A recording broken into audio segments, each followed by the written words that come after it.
Hi everyone, welcome. John Vitale here, founder of Brain Music Labs, where we make music for wellness backed by science, specifically the science of entrainment. And I'm really more than honored today to interview someone who's been a big part of Brain Music Labs and has dedicated his whole life to neuroscience and health and wellness, Dr. Evian Gordon. And I want to really bring up today we're here to talk about Evian's book, From Knowing to Doing. But before we get there, I want to bring up a little bit of context about Evian's background. Evian Gordon is the founder and chief medical officer of Total Brain, a mental health and brain performance self-monitoring and self-care platform that has 1 million registered viewers. He's also more than 30 years experience in human brain research, as considered one of the originators of the field of integrative neuroscience. Dr. Gordon has authored more than 300 peer-reviewed publications, and I think for me the big one is he's the founder of the largest standardized international brain database. So please welcome Dr. Evian Gordon. Evian, honored to have you here today. John, it's always just a deep privilege to do stuff with you. Thank you for today. And Evian and I have been collaborating for years about how music, sound therapy, and entrainment can affect the brain and other parts of the body to get desired states like reducing stress, supporting pre-sleep, helping people get more focused, and just general wellness. So I'm really lucky to be in conversations with him today. And I wanted to share this with you all. Evian, I caught your interview with Heidi Hanna today on LinkedIn. It was just really amazing. So congratulations on that. You know, when I set up the standardized international database, it had a very simple goal, John. And that was, having come from a science and medical background, I saw how much of the world is siloed. And in many cases, silos win, you know, often in products, for example.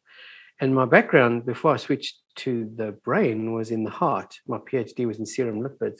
And it was a wonderful journey. But when I saw, for whatever reason, the opportunity, the timeliness to switch to the brain, it was shocking to me how different and unique that challenge was, because despite all my scientific training about silos and depth and simple and clear questions and detailed single questions, the brain was so highly interconnected and there was so much complexity in terms of brain dynamics that it seemed to me to be kind of a bit of a folly to have this massive imbalance between, you know, thousands of silos in the brain and very few integrative efforts, whereas the brain is massively interconnected and the brain body is such an obvious single system, as we all know. So I try to really set up the database, the 1 million data sets plus now and hundreds of publications. But the real goal, John, was to try and find what are the patterns that matter, and then all the way through to the granularity of what works in terms of the brain. So it was really, for me, the brain from knowing to doing is to not look at any elements about the brain too much in isolation, and to have the lens that is wide enough and creative enough and adaptive enough to look at the brain as an adaptive system, and to look not just at the knowing and the doing, but primarily, John, we all know what the biggest gap is.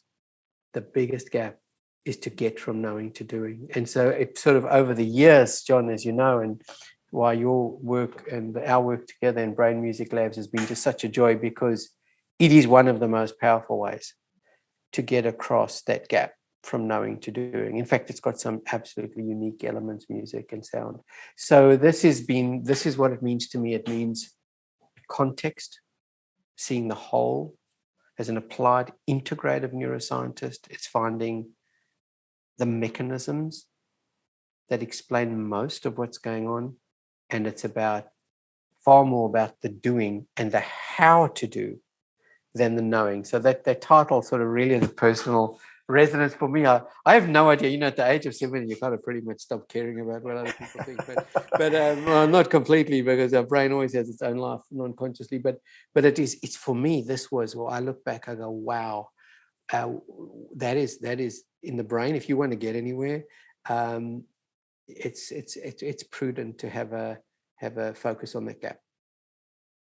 Wow, well said. And I've seen some of that messaging in your wonderful podcast and some of your guests where you talk about what are the nudges, what are those mechanisms, what are the hows that really change behavior.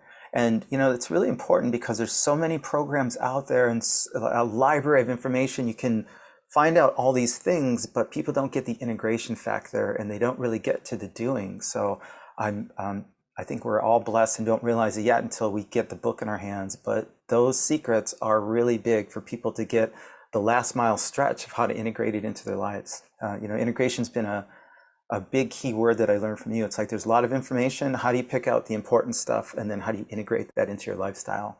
And yeah, and I must say, John, what's been so beautiful about music is that, yes, integration, it seems like a bit of a heavy lift to some people. The irony that I found is that if you don't at least have some idea about how your brain works, like what? But the point about integration is still ultimately for people like you and I, translating it, it's the simplicity that matters. So we've got to reduce that into incredibly simple things. Otherwise, people just will not do it. And understandably so. Not everybody is masochistic like us, John, that they could spend their mission lives doing these, these lofty, massive projects and goals and companies. But our job, as I see it, and we've been struggling with it ever since we've met, is the simplicity and the how and the way that people can feel an immediate benefit. And in that sense, music has been revelatory. John, the way that you took the science of entrainment, which came from 40 years ago, I started studying habituation.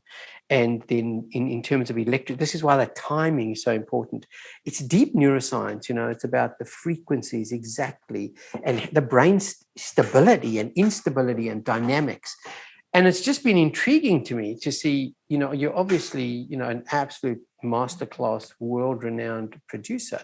But I was amazed at the way you embraced the neuroscience and integrated it.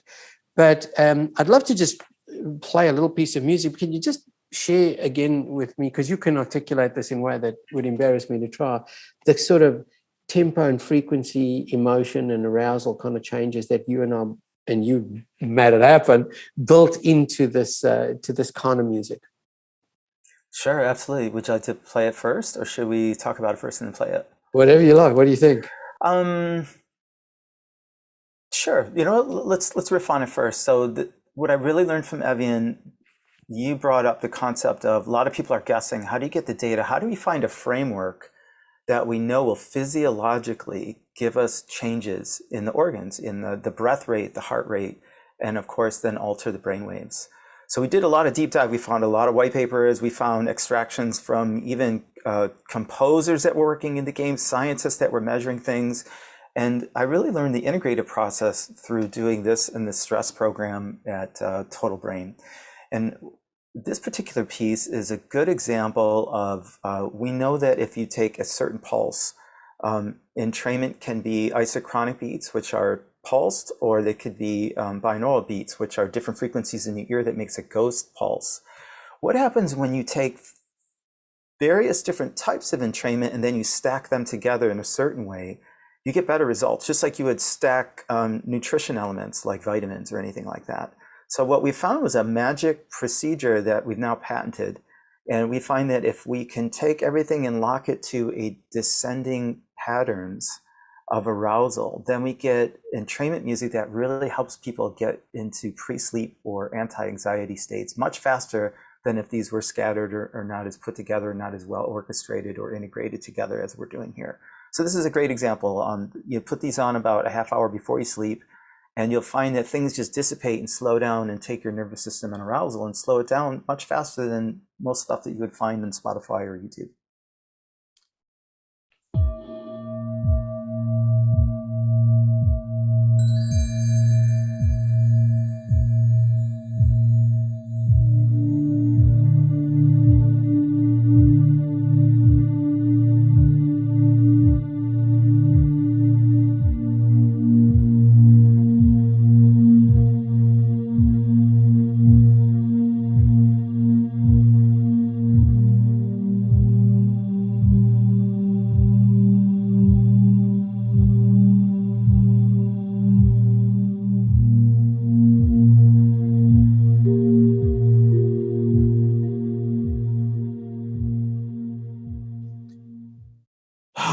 John. It's just every time I listen to, and there's so many pieces of music you've written, and it's been fascinating, and I'm so excited that Total Brain took my advice and incorporated your music into Total Brain, which they called and beautifully. Don't you think they did a wonderful job in presenting the neuro tunes in Total Brain? It's just beautiful. Neuroturns has been such a great team project for the Total Brain team and I, and they just took it and ran with it. The visuals, the way the app is designed, the user experience, the interfaces, everything's just really tweaked for people to get results.